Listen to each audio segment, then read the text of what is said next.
जय श्री हरि। स्वागत है आपका वेद पुराण सार ऑफिशियल चैनल में, जहां हम आपको सनातन धर्म, वेद पुराणों की अद्भुत कहानियां और आध्यात्मिक रहस्य बताते हैं।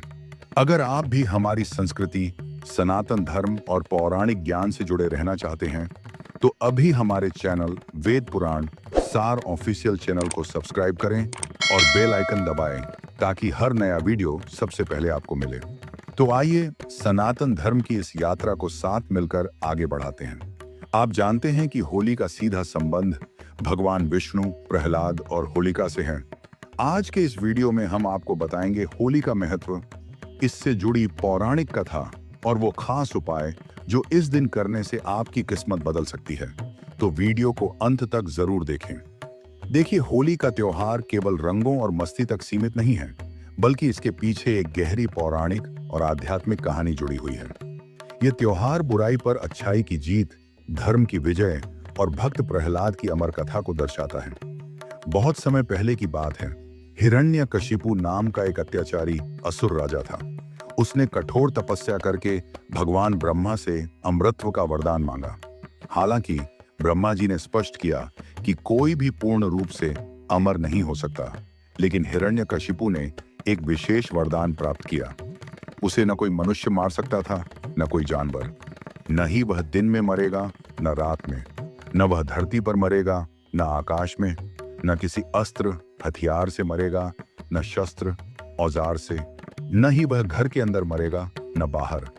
इस वरदान के कारण हिरण्यकशिपु अजेय बन गया और उसने स्वयं को भगवान घोषित कर दिया। उसने अपने राज्य में विष्णु भक्ति पर प्रतिबंध लगा दिया और सभी को सिर्फ उसकी पूजा करने का आदेश दिया। लेकिन उसका पुत्र प्रहलाद भगवान विष्णु का परम भक्त था। वह हर समय ओम नमो भगवते वासुदेवाय का जाप करता था। भगवान विष्णु को ही अपना आराध्य मानता था। यह देखकर हिरण्यकशिपु को बहुत क्रोध आया। उसने अपने पुत्र प्रहलाद को विष्णु भक्ति छोड़ने के लिए कहा, लेकिन प्रहलाद नहीं माना। इससे क्रोधित होकर हिरण्यकशिपु ने उसे अनेक प्रकार की यातनाएं दी। कभी ऊंचाई से गिरवाया, कभी हाथी के पैरों से कुचलवाने की कोशिश की, कभी विष पिलाने का प्रयास किया, लेकिन हर बार भगवान विष्णु की कृपा से प्रहलाद बच जाता था। जब हिरण्यकशिपु की कोई भी चाल सफल नहीं हुई, तो उसने अपनी बहन होलिका की मदद ली। होलिका को वरदान प्राप्त था कि आग उसे जला नहीं सकती। हिरण्यकशिपु ने होलिका से कहा कि वह प्रहलाद को गोद में लेकर जलती हुई आग में बैठ जाए, जिससे प्रहलाद जलकर राख हो जाए। होलिका ने ऐसा ही किया। वह प्रहलाद को गोद में लेकर आग में बैठ गई, लेकिन भगवान विष्णु की कृपा से होलिका का वरदान निष्फल हो गया और वह स्वयं जलकर राख हो गई, जबकि प्रहलाद सुरक्षित बाहर आ गया। इसी घटना की याद में होलिका दहन की परंपरा चली आ रही है, जिसे होली के एक दिन पहले मनाया जाता है। जब हिरण्यकशिपु को यह एहसास हुआ कि वह किसी भी तरह से प्रहलाद की भक्ति को नहीं तोड़ सकता, तो उसने स्वयं प्रहलाद को मारने का निर्णय लिया। एक दिन हिरण्यकशिपु ने प्रहलाद से पूछा, अगर तुम्हारे भगवान सच में हैं, तो वे कहाँ हैं? प्रहलाद ने उत्तर दिया, भगवान हर जगह हैं, वे कण कण में विद्यमान हैं।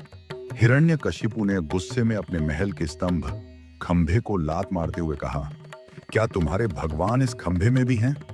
जैसे ही उसने खंभे पर प्रहार किया, उसमें से भगवान विष्णु का नृसिंह अवतार प्रकट हुआ।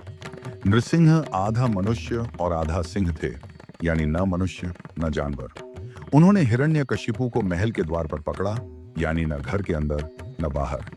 संध्या समय, यानी न दिन न रात, पर उन्होंने उसे अपनी जांघों पर रखा, यानी न धरती पर न आकाश में। और अपने नाखूनों से, जो न अस्त्र थे न शस्त्र, हिरण्यकशिपु का वध कर दिया। इस प्रकार भगवान विष्णु ने अपने भक्त प्रहलाद की रक्षा की और अधर्म का अंत किया। होली हमें यह सिखाती है कि अधर्म, अहंकार और अन्याय की हमेशा हार होती है। ये त्योहार भक्ति, प्रेम और रंगों के माध्यम से खुशी फैलाने का प्रतीक है। ये बुराई को जलाकर अच्छाई की स्थापना करने का संदेश देता है।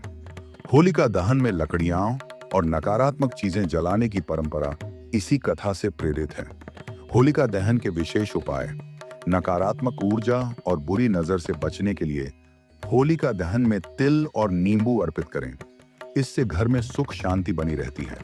धन और समृद्धि की वृद्धि के लिए गुड़, नारियल और गेहूं के दाने होलिका में डालें। यह आर्थिक परेशानियों को दूर करता है।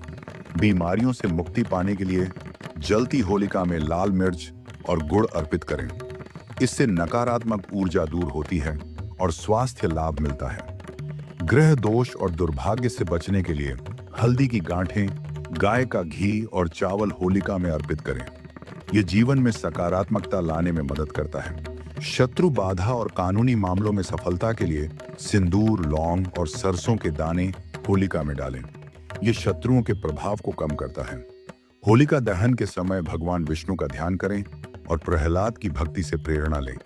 जय श्री हरि, जय सनातन धर्म। तो दोस्तों, होली केवल रंगों का त्योहार नहीं, बल्कि एक आध्यात्मिक परिवर्तन का समय है। अगर आपको यह वीडियो पसंद आया हो तो इसे लाइक करें, अपने दोस्तों के साथ शेयर करें और हमारे चैनल वेद पुराण सार को सब्सक्राइब जरूर करें।